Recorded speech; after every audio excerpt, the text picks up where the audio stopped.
Android Authority, what is going on? My name is Kevin, the Tech Ninja, and today we're going to take a look at one of the most anticipated Wait a minute.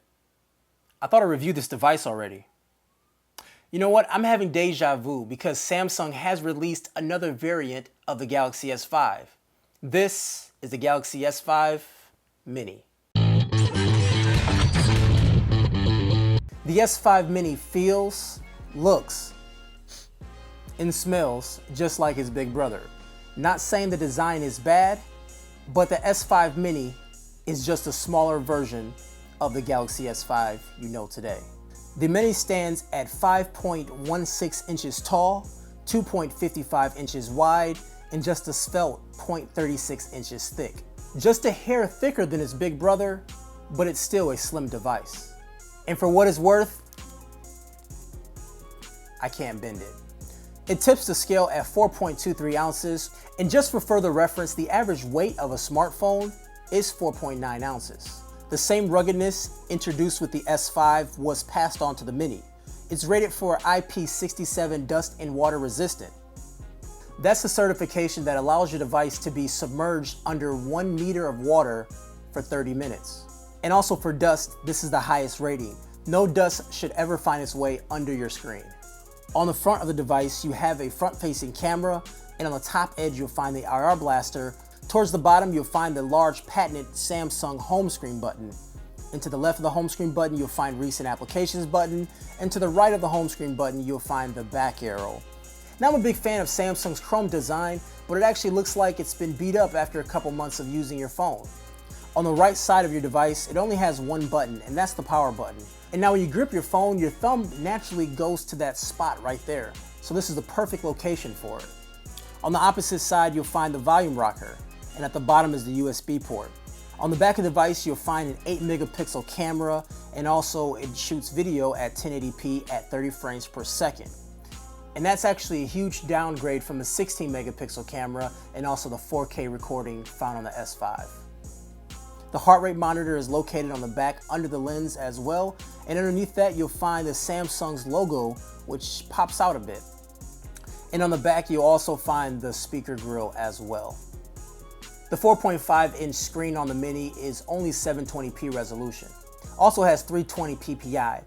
Now this is below the industry standard for flagship, but putting a 1080p resolution screen on a phone this small would probably just take up more power than provide a stunning image. It's really hard to see the extra pixels when your viewing surface is so small. The Super AMOLED LED display still touts the same color reproduction properties as other phones using the screen. Expect a bright screen with punchy and vivid colors. Now I think the contrast is up a little too high on this display, and some will agree with me, but our eyes are actually tuned to see this and find it a more enjoyable picture. That's why a lot of manufacturers go with an oversaturated screen versus natural colors. But you can actually go into the settings and adjust that too if you like. The text is crisp and easy to read, even a few feet away. The colors make images come to life and it really jumps out at you. It feels like the normal S5 screen, just a bit smaller.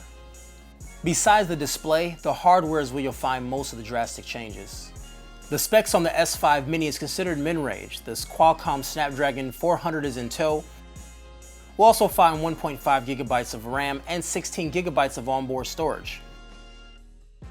Now, if 16 gigabytes isn't enough storage, there is a micro SD card slot under the back cover. The S5 is also no slouch when it comes to gaming, since it comes with a decently powered Adreno 305 GPU. When looking at the hardware, the performance narrative is halfway written. The only thing we need to account for is the highly scrutinized TouchWiz skin. TouchWiz does affect the performance on this device specifically. Comparing the S5 Mini to a phone with similar specs running a stock Android ROM, you'll notice a difference when navigating the UI. The in-app experience is pretty much the same, but launching apps there's a hint of delay, and also pressing the home button. Sometimes it just takes a few moments for it to actually go back to your home screen. Now a lot of times online you'll see this referred to as TouchWiz lag. If you are new to Android or all the Android phones you have used has been Samsung, then your experience will be the status quo. Even with mid-level specs, the device handles most tasks with little issues. Most games you'll play will run as a developer intended on this device, with little to no lag. But once you launch a game that taps into system requirements a bit more, then you experience a lot of slowdown. The battery on the S5 Mini gives you all-day power. The S5 Mini has a smaller battery compared to the S5, but to compensate, it uses components that requires less power.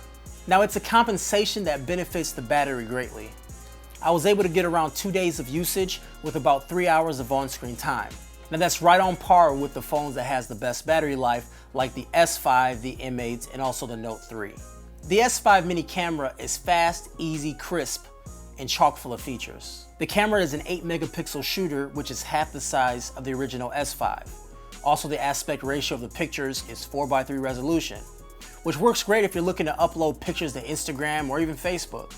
You can change the ratio, but you will be hit with some quality loss.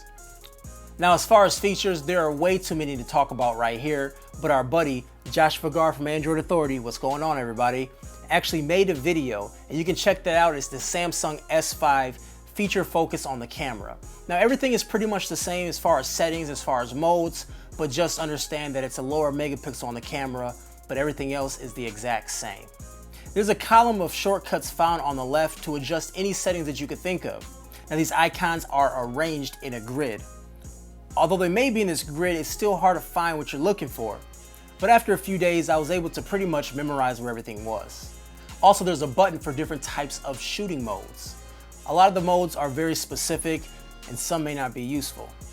But there are a few gems in there like panoramic mode and sport mode. And I have a pretty good feeling that most people will keep it on auto. Now, the images that come out of this phone look great. They're sharp, they're clean, and they actually have a lot of detail. It pretty much surprised me. A lot of people think that a lower megapixel means less quality, but it actually doesn't mean that. The lower the megapixel, it just means you can't zoom in as much, you can't crop as much, and things like that. But for me, the true star of the show is the depth of field. You can really get a nice blurry background and a sharp foreground. And when it's done right, the results are awesome. Now, from mid to low light, you'll lose some of that quality, but for a cell phone, it's one of the better cameras out there. Now, as of this recording, the Galaxy S5 Mini is running Android 4.4.2. Now, you also know that it's running TouchWiz in the background, and you may have an opinion on TouchWiz already. If you do, that's okay. You probably are right.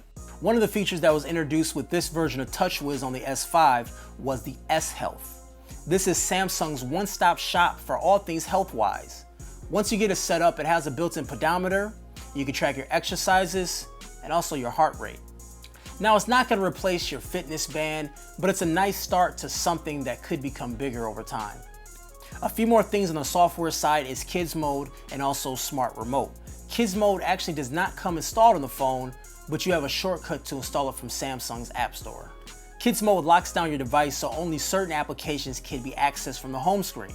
Now, as a proud uncle of 3 kids, this is something that all phones should have. I wish it was built natively into Android. You can honestly hand your phone to your kid and not really worry about them getting to something weird or going through your pictures or anything weird like that. We also have the Smart Remote. It uses an IR blaster to control TVs. You can easily program the remote by selecting the type of TV, and there's not much else I can really say about it. It has a minimalistic approach to controlling TVs, and it just works. Is the Galaxy S5 Mini a good phone? Well, the answer to you is if you enjoyed the S5 normal and you wanted a smaller device, then it is a good phone. Now, if you haven't used the S5 yet, the S5 and the S5 Mini both are excellent Android devices. Whether you like TouchWiz or not, you can't deny it's a good phone. It's fast, it's responsive, the screen looks very good, and also a lot of the software features that Samsung has added is actually not that bad. The TV mode is nice, the kids mode is great, the camera is pretty good, and you know what?